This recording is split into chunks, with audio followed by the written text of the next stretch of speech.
Right. I'm Raul Ramirez with Catch Wrestling Alliance, and we have. Cindy, also with Catch Wrestling Alliance. Right. So, welcome everyone. If you're listening or watching, just real quickly, you can always support us through our YouTube channel, or if you want to train with us, we're in LA. We teach at UCLA or Fight Science MMA. If you want to learn with us online, you can go to our website, CWA Academy, or that's on catchwrestlingalliance.com. With that being said, Cindy, take it away. What are we talking about today? So today we wanted to address this one post from the neurodivergent underscore grappler. I wanted to shout them out because I think they're a great page. They're a page specifically targeted towards neurodivergent athletes and neurodivergent grapplers, but I think they address a lot of like minority athletes, and I think that's really great. But specifically about a page that's a post that says how BJJ and MMA have failed men, the fragile masculinity problem in combat sports, and then they address different points that are related to toxic masculinity in grappling, or like in grappling and combat sports. Cool. Well, might as well get started because that's. I think people you see a lot of point or like a lot of posts where people misunderstand the whole idea about like toxic masculinity and stuff. So I think it should be kind of clarified, and because I think people who are like against this whole idea is a lot of times they're missing the point. There's nothing. They're like nothing wrong with masculinity or whatever, but there's a point where anything could be toxic, right? So yeah, so why don't we start? So it's a few slides, right? So we're kind of Yeah. go ahead and let's start with. Mhm. All So the right. first one is toxic toughness culture, and they talk about how real men push through pain and discouraging like preventable injuries, and they feel or men feel pressure to train through exhaustion instead of listening to their bodies. And I think that's completely true because I think like there's this whole phrase like no pain no gain, and I think that's a little more gender neutral, but I'm sure men feel it the most. Mm-hmm. And I've seen posts on Instagram before where they're like life is too short, train when you're injured, train when you're tired, but it's like you should listen to your bodies. If you're tired, you're exhausted. There's a difference between discipline and listening to your bodies. Yeah, you could totally get like way more sore, and if you're not like even allowing adequate time to recover, adequate time to sleep. Actually, even this week we started the UCLA classes again, and so I'm getting a little less sleep. So actually, I'm actually feeling a little more sore, even doing like the normal amount of exercise. It just I think because I'm not having an adequate time to recover. So it's got to kind of even out. Just have to wake up extra early now, but some people will take it to the extreme, right? And then the more time you spend not recovering well, then you can not only will you feel like more achy or whatever, you can get sick more often. Even but then the psychological aspect, I think they're kind of focusing on. But there's so many other aspects that can just wear down and like wear down your body a lot. Yeah. And I think it's a horrible mindset to be in because why would you want to suffer? Or like why would you want to have such a toxic mindset for something you enjoy? Mm. Yeah. People might be trying to prove themselves, or yeah, because they're in that mindset, right? Yeah. Yeah. And then what I appreciate about this post is they not only do they address the issue, they also offer solutions. And their proposed solutions are coaches and teammates must emphasize longevity. Toughness isn't about breaking yourself, and I completely agree about that. You should consider like the long run. Um, like if you want to like train long term, then maybe you should like take a rest day or maybe not roll that day, whatever, because you can prevent like you can train so much longer and like prevent these like preventable injuries. And then the second one is normalize recovery, because resting, stretching, and injury prevention should be encouraged, not shamed. And I don't know why on earth recovery would be shamed, because you can't train if you're injured. You shouldn't train if you're injured. Yeah, yeah, exactly. I think maybe once people get warmed up, then they don't feel the ache as much. But it's like, yeah, the all these things are just frowned upon. Actually, especially stretching. Like it seems like no one likes to do it, and but it's like one of these necessary components for like physical health and and longevity. So luckily, like on our podcast, we talk about longevity and stuff because yeah, it's like you should if you enjoy this game of grappling, wrestling, um, then you want to be doing it for as long as you can. So you got to take care of your body, and yeah, and a part of that is actually like what being kind to yourself and not just trying to push through everything, and yeah, understanding when you're a little too sore where it can be dangerous, so you probably want to take a day off at least. Yeah. And the last one is call out the grind at all costs mentality. Real strength is knowing when to push and when to recover. And I think that's really true, because it starts with you. Like if you see it, call it out, be like, that's not unhealthy. Um, and knowing when to push and when to recover is a really easier said than done.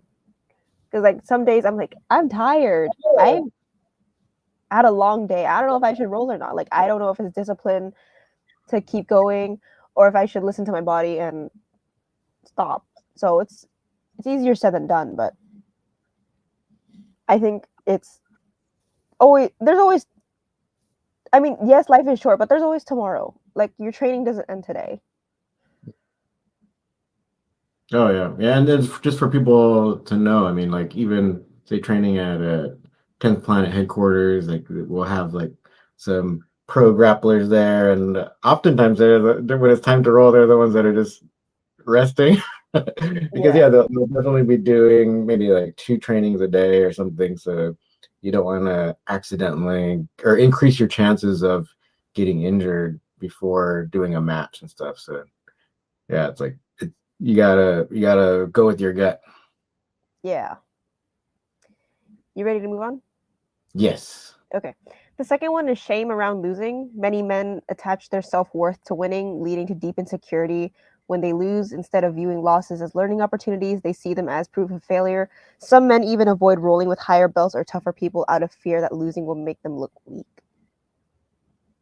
Yeah, that's the saddest one I think in a way Yeah. because yeah, because in a way I think there's so many things you can draw on, and sometimes, at least for me, I like to kind of give the example of for those of you who watch Dragon Ball, like Goku is like so the main character, right, is always about like training, like learning, and then testing his skills against like the best he can find, and he doesn't mind if he gets whooped. So he just considers it a learning experience, and it's like stuff for him to like improve upon. So especially in training in the gym, it's like that's where you want to get tapped out, trying new things, and because I think the more you learn or the more mistakes you make in training, then you'll probably make less in competition. Yeah. And I think what they like what they address in these posts are affect all genders, but like I think men feel it the most. I'm sure because Yeah, yeah. they take pride and they have their egos. Yeah, totally. So even in the sparring, like in the gym, so but it's like you're not gonna grow, right, as a grappler. Like you want to like yeah, there's no shame in tapping out, especially in your gym when you're sparring. Like that's when you need to be experimenting with stuff, and everyone should be cool, or the environment in the gym should be cool enough where it's like yeah, you all understand that you're learning and testing out stuff and figuring out how to do some moves. So yeah, you might get tapped out before you can figure out how to hit a technique, and there's no Yeah. shame in that.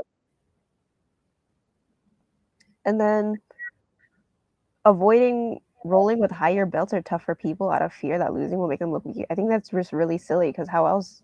If you keep annihilating all the white belts and like smaller people, that doesn't prove anything. I mean, yeah, you get to work on your offense, but you don't. That diversity is really important. Mm-hmm. Yeah, because if you're annihilating all the white belts and then well, like then don't ever compete because it's like if you're a higher belt, then the people you're going to be going up against are probably used to facing some of these attacks that you're waging on the white belts. So you got to get used to people trying to counter your moves so you can Yeah. learn how to roll with it, be more fluid. And the proposed solutions they offer are coaches must redefine winning. Growth is a long term, not just tapping people out. And I think that's really important because it goes back to the longevity point. Like, yeah, you tap people out all the time, but are you really learning? Are you growing as a grappler? And I think that's really important. Yeah. And then higher belts should set the tone, talk openly about their losses, struggles, and what they learned. And I think that's hard to see on social media because people always post their wins and stuff. They never post about their losses or struggles. Yeah, And no, then, that's true. oh yeah. Hmm. Oh, I was just Yeah. gonna move on. Did you have something to say about this one? No, yeah, it's good. Because well, even for those who saw the last podcast, it was about the knowing how to lose well. Right? So that was from the this PDF that the author Steve Magnus, who wrote that winning the inside game, because it's really a big part of it. Losing is a part of any game. So uh, there's and it affects us psychologically, physically. So learning how to deal with that is important. So if you want to check out that the last podcast, I go over all the points that he makes. So that's it. We can move on now. Okay, okay. And then the last one is men should embrace rolling with tougher partners. Getting tapped out is part of learning, not proof of failure. Again, it goes back to your point. Like tapping out is not shameful. Yeah, exactly. It's not life or death. I actually remember when we were at ADCC the other week, and I told the guy who got third place that I really appreciated his attitude, and while we Yeah. were rolling, and because when we were in our match, for those who don't know, other people like from another match, like they ended up getting like rolling into our space, and so we were both kind of aware, and like he didn't try to attack me while it was all chaotic, and so I told him thank you for that. And he's just like, oh, we're not trying to murder each other. And so yeah, I just like that whole attitude. So yeah, it's like that's the attitude you want. I remember someone saying we're opponents, not enemies.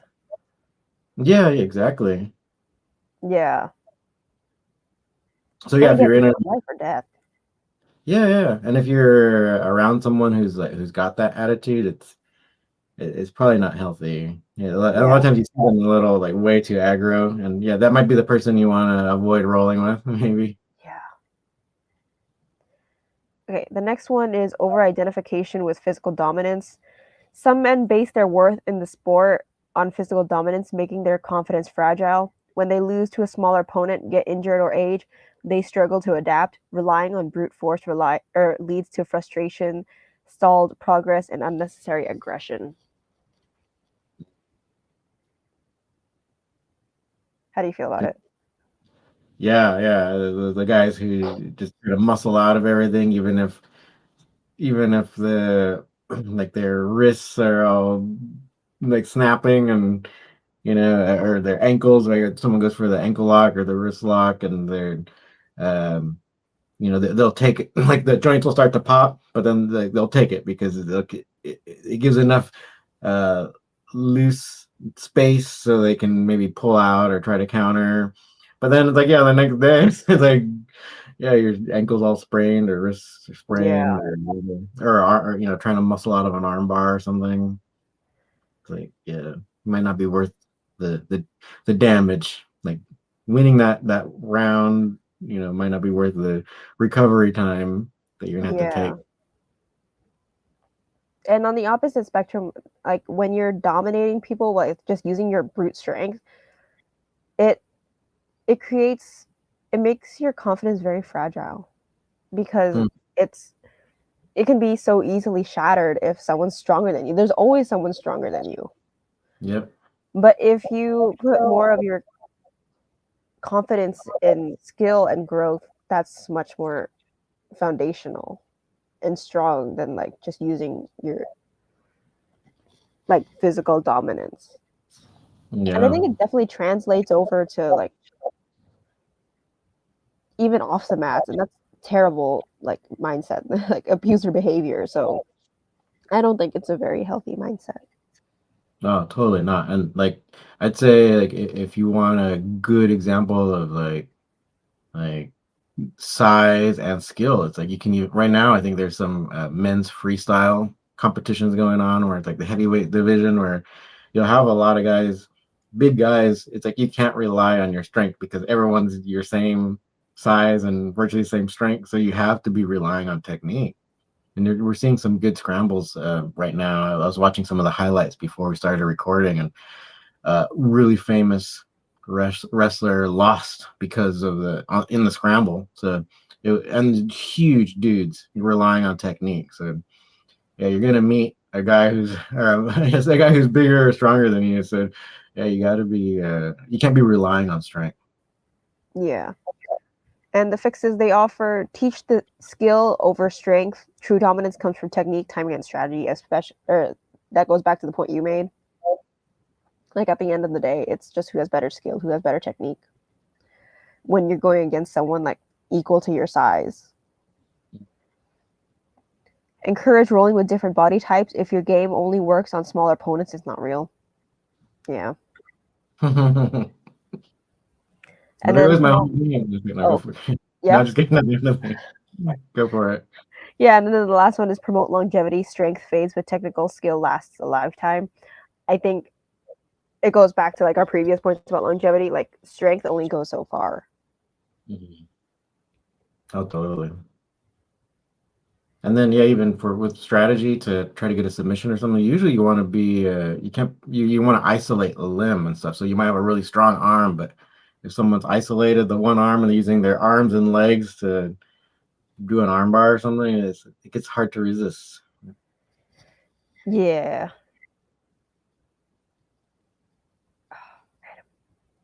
I mean, there's always these like tacky, fun submissions that you can do on smaller people, but like if you do that against like someone your size, it's not gonna work. Yeah.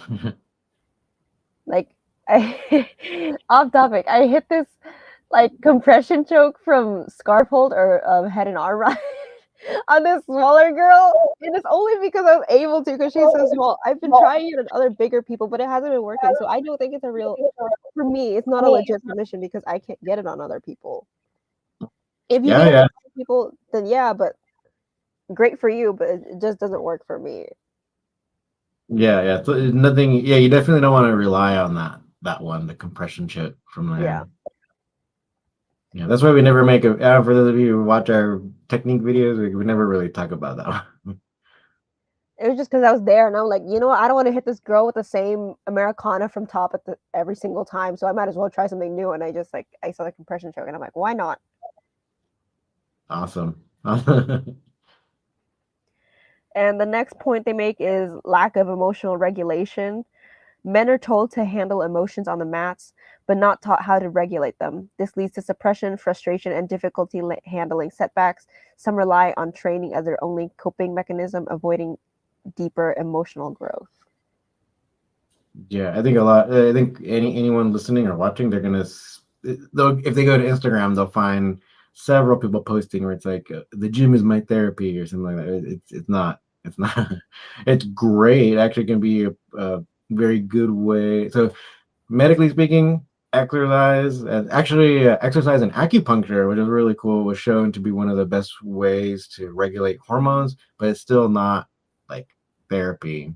So yeah, you do need to be exercising. That's why everyone feels good after a workout because of exercise has really great effects. So you need to be exercising, but it's still not finding strategies or ways to deal with your stress, or good coping mechanisms, or um, good coping strategies and stuff. So that's still something that you need to learn. I think that's a great point. Um,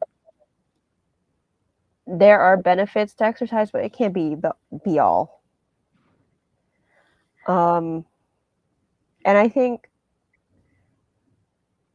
that's such a it goes back to the last point, the dominance or reliance and over physical dominance. It's unhealthy to rely on physical expression to cope with your emotions because your body breaks down. What if you can't roll that day? What if you're injured? That's gonna take a toll on your emotions. So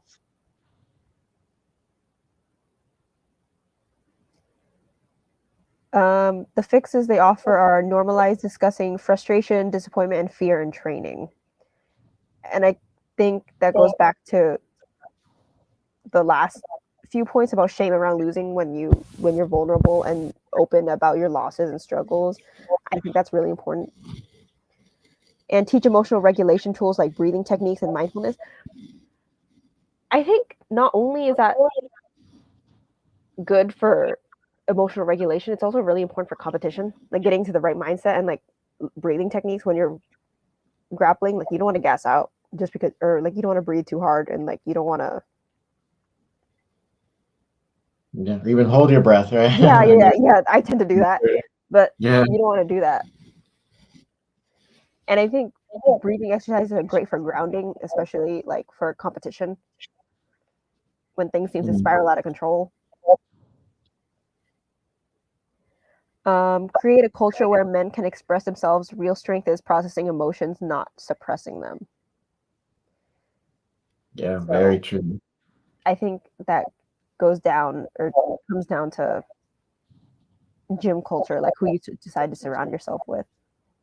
Yeah, exactly. So then, like, I think another takeaway would be like, if anyone listening or watching, and it's like if you're feeling like you're in a gym, or even some of your friends are not there to where you can't like vent to or talk about your frustrations and stuff, then they might not be as supportive that like as you need, right? So you might need to be looking for that community.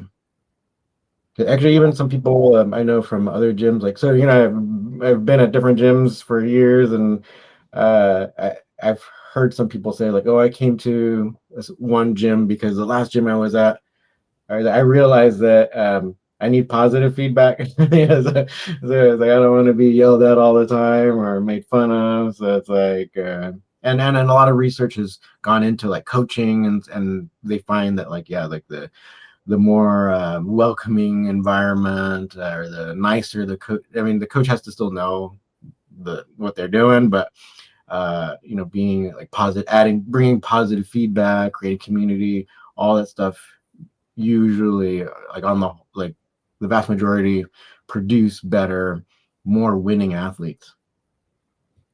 Yeah,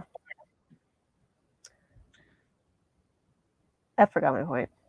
But the next one is stigma around seeking help.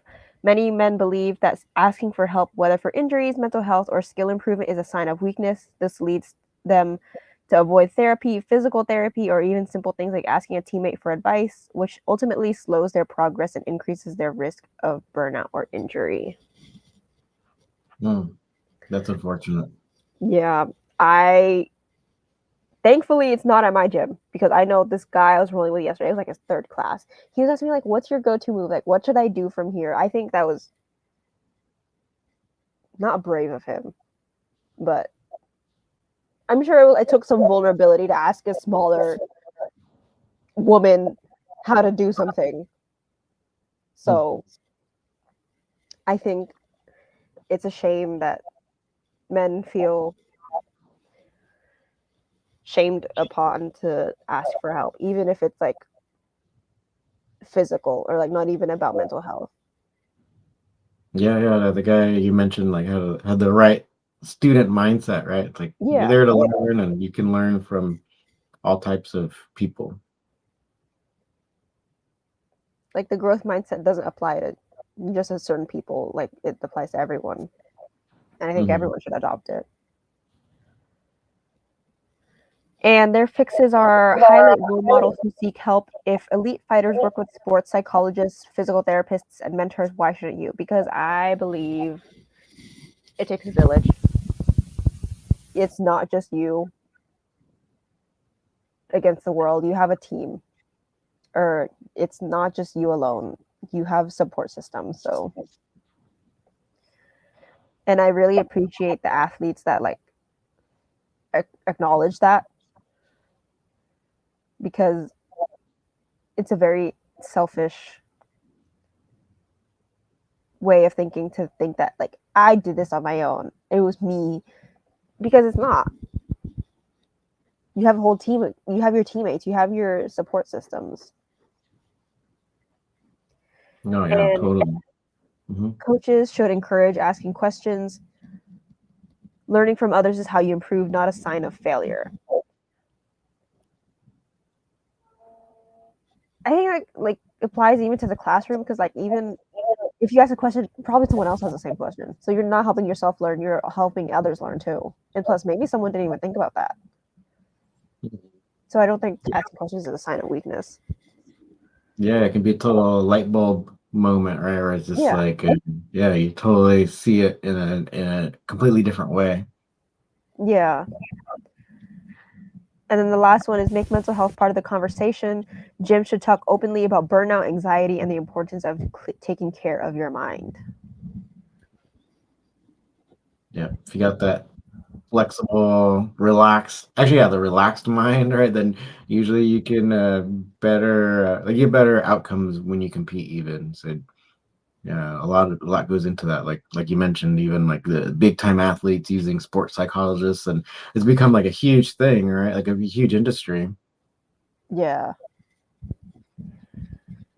And I think that physical health is just as or mental health is physical just as important as physical health. So I although gyms are meant to be a physical strength place for lack of a better word, it should also talk about mental health because it's just as important. Yeah, exactly. 100%. Right. Because, yeah, that all these components really go into winning. So, I mean, maybe a gym where you're just like lifting weights or something, then you can still have that mental aspect or the mindset. But if you're doing like a game, say like wrestling or jujitsu and stuff, then the more layers get added on top of that, especially when you want to start competing or if you are competing. So it gets more complex. Yeah. And the next point is hypermasculine gym culture. Some gyms pressure men to prove their toughness, normalizing emotional suppression, trash talk, and hyper competitiveness. This forces them to posture for approval instead of training authentically, often driving away new students. Mm. Yeah, we hear all these stories, right, about some gyms where I was at a gym too, where a lot of people left after people who really wanted to be good at jujitsu, and but they just couldn't handle the environment. And then eventually, they made a community amongst themselves, right, to complain, and then we had all this large group of people who left. Very unfortunate. And I think the when people think of toxic masculinity, that's what they think of, like the hyper masculine gym culture. Like I'm tough. I train through injuries and stuff, and you got locker room talk, and you got like hyper aggression, and that's not good for anyone because you're gonna injure your partners, you're gonna injure yourself, you're gonna push people away. It's not good for anyone. No, no.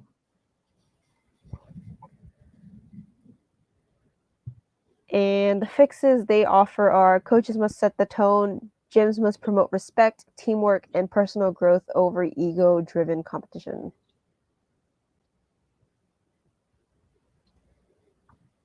Yeah. So it's like respecting your partners. Don't just crank a submission.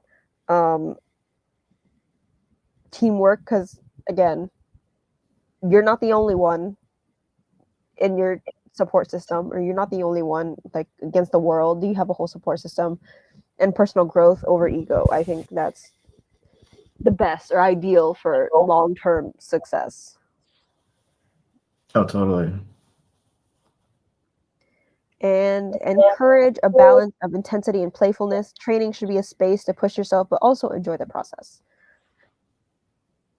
Yeah, yeah. Make the mistakes in the gym. Like that's how you're gonna add new techniques or figure out escapes or different ways to do your technique. Or yeah, so yeah, that's when you should be considering it like the laboratory, right? The experimental space. Yeah, that's what I appreciate about my gym. Lately, we've been doing what the coach says as playful session or playful situationals, where we're like we allow them to pass our guard. We only retain our guard for like 5 minutes, or not 5 minutes, 5 seconds, and then we let them pass our guard. But we work on escapes. We work on not getting pinned. So I think like I mean, don't develop bad habits and just let someone pass your guard.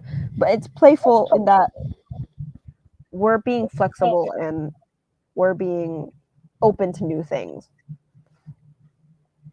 And we're not taking it so seriously. Because if you just, yeah, working on your guard retention is another thing, but that's not what we're working on today. We're working on being open and like flexible to other things. Yeah, sometimes even working on guard retention is like almost like working on stalling, right? You want to be because like if you want to get a submission hold, you want to maybe allow them to pass a little bit so you can set up your submissions, or so it's yeah. Anyway, we can keep maybe Yeah. that's like a little tangent, but And the last one is hold people accountable, call out toxic behaviors, and foster an environment where men support each other instead of out macho each other. yeah, because yeah, it's part of being a team. It's like you're all there to help each other. So it's not about like keeping some techniques to yourself or whatever. It's like it's actually kind of cool when say like even as an instructor when I'll spar with a student and then they do a move that I taught them on me. I was like, wow, that's so cool because it's like it's all about not always being superior to everyone at all times at all costs. It's it's all everyone wants to learn. It's a learning environment and it's a game overall, and we should all be having fun. And people should, like, especially if you're the coach, right? You want to see the students getting better. That's a great segue into the next one, which is misogyny and gatekeeping. Some men feel threatened by skilled women in the gym and refuse to take them seriously as training partners. Instead of recognizing that skill transcends gender, they avoid rolling with women or dismiss female coaches, which limits their own growth and reinforces insecurity and rather than confidence. That's not what I expected when they said gatekeeping, but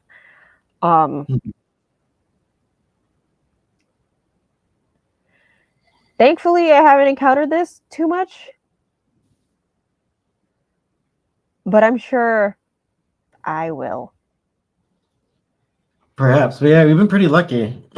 It's funny though too. Like actually, I was wearing a UCLA sweater outside, and then one guy, because right now, recently it was in March, right? We have all the March Madness in basketball, and so for those who don't know, like the men's UCLA men's team did well, but they didn't win the national championship. But the women's team went even further in the tournament than the men. And so I was outside wearing a UCLA hoodie, and then like a random stranger, he's like, "Yeah, Bruins," and he gave me a fist bump, and then he's like, "Well, too bad the like they were in the Final Four. Too bad it's the women's though." I was like, "What?" Yeah, I was like, "Wow, where'd that go, bro?" We should, you should just be happy that we're in the We Final made it Four. at all. Yeah, yeah.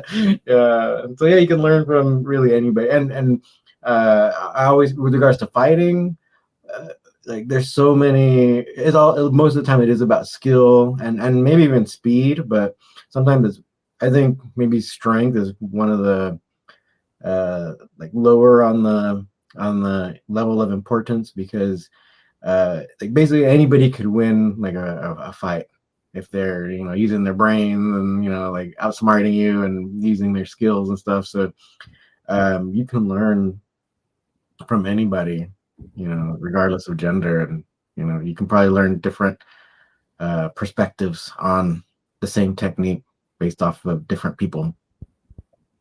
Like, what does Genevieve say? Like, the men never get good reps of banana split or crotch ripper. Mm-hmm. Yeah, because they're all inflexible. Is that Yeah, right? Yeah. it's like if you're rolling with a woman, if you've only ever rolled with men, you're never gonna learn how to finish a crotch ripper or like a banana split. If you go against a woman, you're screwed Yeah. because you They'll never learn usually how have. to follow through Mhm. or like whatever. Yeah, Yeah, but then yeah, if you're a guy, then you do a competition against some really stretchy dude, then you're expecting them to tap already, but then they're not tapping. You won't know how to follow through, right? yeah. Yeah. I mean, I've been kicked in the ass by equally both men and women. So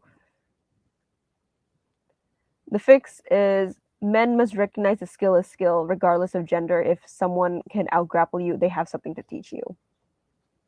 Hmm. And I think women, we've talked about this in the last podcast together, but like women probably focus more on technique than men do. Yeah. And coaches must challenge biases, make it clear that respect is expected of all students, and encourage training with all genders. The best martial arts is adapt to different opponents, not just ones they feel comfortable with. I think there's a balance between rolling with different people and who you feel comfortable with, because it's not just who you feel comfortable with, it's who you trust. Hmm. But definitely try rolling with different people, like establish boundaries beforehand, stuff like that. But being able to adapt is what's important. Yep. Yep. And yeah, it's uh like anybody could. So you can think like anybody can have learned well enough to how to adapt in all these different situations and use technique to get out or to submit or pin or whatever. So you can totally learn from anybody. Like, who's gonna know the best about escaping and being on bottom? Probably the smaller person. So you can learn from them. Mm-hmm. So, yeah. And I think the next one is probably like relates to the rest of them, but it's the last one. Fear of being soft. Some men avoid training styles that require finesse, such as flow rolling, drilling, or positional sparring, because they associate them with weakness. This mindset prevents them from developing a well rounded game and leads to a one dimensional approach that relies on strength rather than strategy, which is so silly. I hope I never encounter anyone that doesn't want to flow roll, drill, or positional spar. Yeah, that sounds so bizarre. I think maybe we've been lucky and like Yeah, here and there, but um yeah, but maybe that's why nah, I can't say that. I gotta say like we do have a lot of like Southern California or California in general has like a lot of good grapplers that do well internationally and stuff, but I'm sure there's a lot of horrible gyms here too, and so but yeah, we've been kind of lucky to like not experience a lot of the stuff that the slides are referring to. But yeah, if you are experiencing that on a regular basis, anyone who's watching or listening, yeah, you might want to reconsider where you're training. yeah. Um, the solutions they propose are teach that true mastery requires control. The best fighters aren't just strong, they're adaptable and precise. I think, like, don't crash out and don't, Hmm. like, being able to control yourself and your strength and your technique is most important for Hmm. longevity and, like, just overall growth. Encourage playful exploratory training, learning how to flow, move, and problem solve in a relaxed setting improves overall skill. I think it's also to avoid burnout because if you're so serious all the time, you're gonna get tired. You're gonna get bored, or not bored. You're gonna get burnt out. You're gonna get tired. So I think just having a playful, exploratory type of mindset is helpful. Yep. Yep. Exactly. Yeah. And then, yeah, you can learn so much by, like being playful, and you might learn a new entry into a technique. So there's a lot of value there, and it's usually a good workout too, right? Like where you're still moving and learning, so it's great. And I don't think it's healthy to be in like a flight or flight mode like all the time. Exactly. Yeah, that's really where the burnout comes in. If you're like that all the time, if you're surviving all the time, then chances are you're gonna really start hating to go to practice, and Yeah. then yeah, and then you'll quit eventually. And then the last one is showcase high level athletes who value technique over brute force. Many of the greatest fighters rely on strategy, not raw aggression. Very true. Right. With regards to jiu-jitsu, right? So one of the greatest is Marcelo Garcia, like the smaller guy, the smallest, one of the smaller guys, just in general, beating all these big guys and using technique, and so there's many more examples, but just Marcelo had a match like a month ago, so that's why it's kind of fresh on my mind. But yeah, it's a really great point they made. Yeah. But I think the whole post is just pointing towards like more vulnerability and value of technique over strength. Mhm. Because jiu-jitsu has been such a hot spot, quoting them is like it's such a hot spot for right-wing radicalization in certain circles, and I totally think that's true because you totally see that on social media. Yeah, very easy to find. Yeah. So it's like they call for more diverse representation. Gyms should challenge toxic masculinity, and combat sports should be about skill and self improvement. Yeah, very like all the stuff that it's kind of funny. You might see all these things written on the walls of these toxic gyms where it's like discipline and self-improvement and whatever, but Yeah. yeah, the environment might not be like that. So, but yeah, the all the classical things that they talk about with like the benefits of learning martial arts, yeah, it's like it's kind of true. And so, but the gym might still be toxic, right? Yeah. With that said, if you um see these behaviors in your gym and you don't like it, you should. Yeah, skedaddle. Yeah, because Because you're probably not going to be able to change it on your yeah, own. yeah. I mean, you can, but that's gonna take a lot of work and time. So it's better if you Mm, just get out of there. yeah. Yeah, you did actually. Well, not to call you out or anything, but yeah, you said you went to a gym. You tried out a gym, right? And then had a toxic vibe in San Jose, and then It yeah, wasn't the gym overall. It was very cultish, but I mean, that's besides the point. There was just a man, um, that started yelling at me and being like, really aggressive to me when it was my first time. It was like one of my first few times like being at the gym, and I think I was still very new to jujitsu, so I didn't know like adequate etiquette and like stuff like that. And he just started yelling at me, and I was just like, dude, how long have you been away? About 3 months, and you're trying to yell at me? Like, know your place. Like, yeah, so yeah. See, yeah. So you didn't know the etiquette, so he made you adequate. No. yeah, I did. I quit the gym, and Yeah, no need. I didn't respond very good. I cried, but in front of the coach. But Yeah, no, that's yeah, that's like a bad sign. That overall, if that's if someone feels comfortable to like attack someone else like that in the gym, so yeah, well, yeah, but it's not like you were like walking on the mat with your street shoes on or Yeah, anything like exactly. that.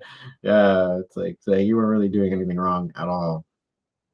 But to my defense, that gym is overly cultish. Like, I'm not gonna dox myself or anything, but like that gym was overly cultish, so they had like some strange rules. Mm, yeah, so they kind of expect a new person to know all their strange Yeah, rules. and they had like a flyer with all these like 2 pages of rules, and I'm just like, but anyways, Okay, yeah, that's bizarre. So yeah, yeah, if you run into a gym like that, yeah, maybe you might not want to be there unless you. I don't know. I wouldn't personally. So. Cool. So we went through all the slides, and actually, I'll link the because it's a post on Instagram, so I'll put the link to that post in the show notes and stuff. But do you have any time to go over some of the questions? Some people make comments. yeah, Okay.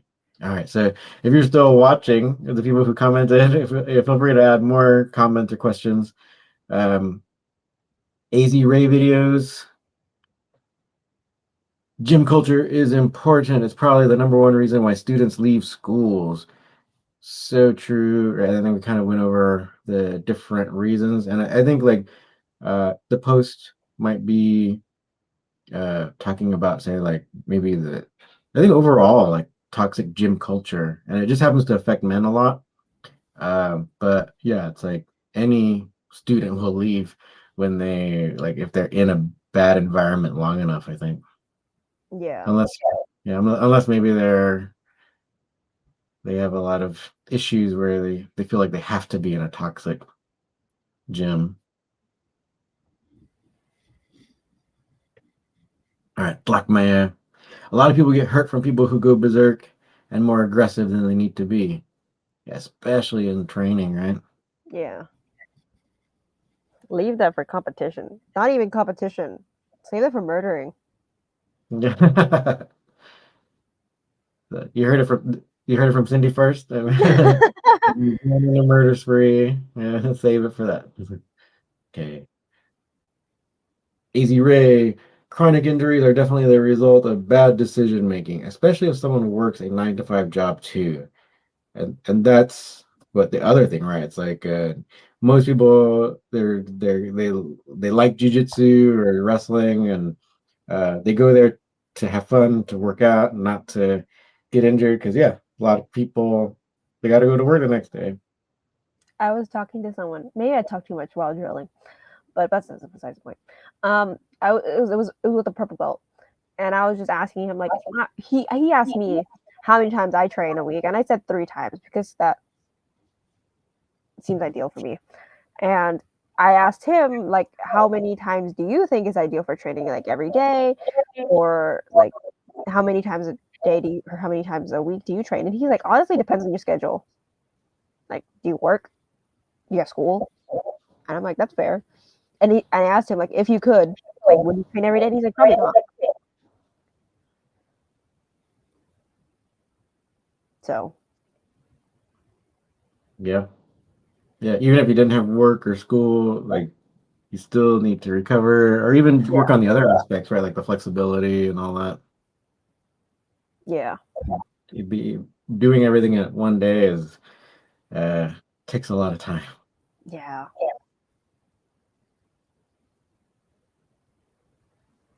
Taquero man, I was out of training for almost 2 years due to overly cranked armbar that sprained my elbow. I was tapping, but the guy didn't feel it and was still leaning into it. Ah, Eee. yeah, sorry to hear that. Yeah, because yeah, it's difficult. So we try to like teach students to like tap on the person's body and but yeah, I mean, who knows what your situation was, but Yeah. messed up that your opponent or your training partner wasn't like listening.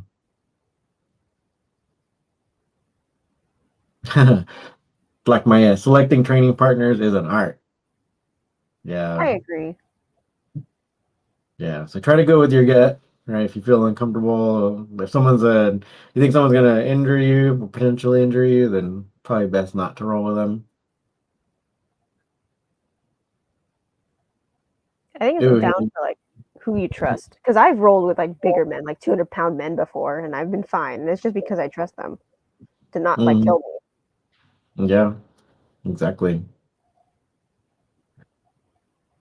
Like my good point. Especially Goku as a kid lost a lot before he went on a long win streak.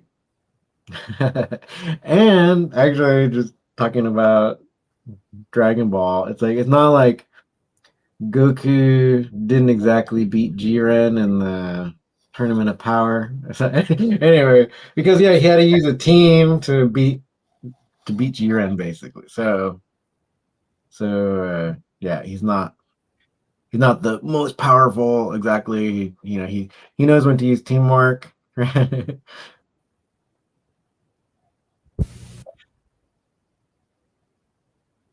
And I think um,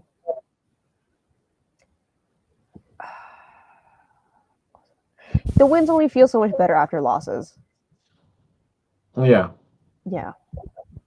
yeah, very true. And the thing is too, so then with regards to like jujitsu, there's jujitsu tournaments like all the time. So you can end up doing tons of matches. So you'll probably also get, many losses as well. So yeah, try not to let it destroy you. Yeah.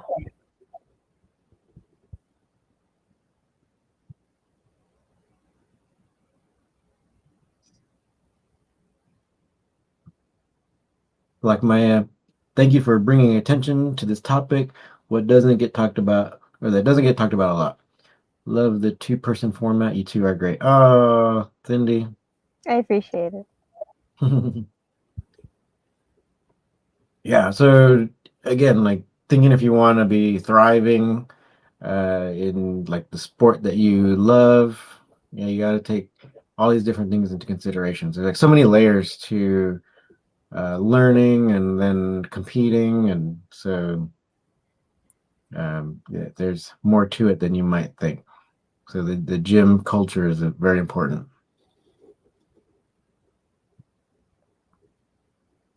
Yeah. All right, you got anything you would like to add, or anything, any announcements or anything? Or? Um,